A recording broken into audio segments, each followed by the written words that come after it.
ബിഷപ്പുമാരെ അവഹേളിച്ചുകൊണ്ടും അപമാനിച്ചുകൊണ്ടും നടത്തിയിട്ടുള്ള പ്രസ്താവന അത് കേരളത്തിനെ അപമാനിക്കുന്നതിന് തുല്യമാണ്.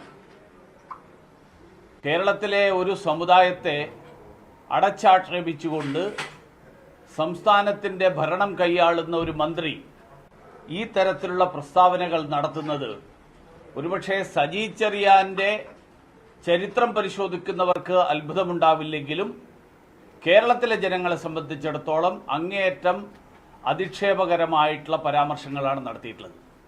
സജി ചെറിയാൻ നേരത്തെ ഭരണഘടനയെ അധിക്ഷേപിച്ചതിന്റെ പേരിൽ മന്ത്രിസ്ഥാനത്ത് നിന്നടക്കം മാറി നിൽക്കേണ്ടി വന്ന ആളാണ്. ഈ മന്ത്രി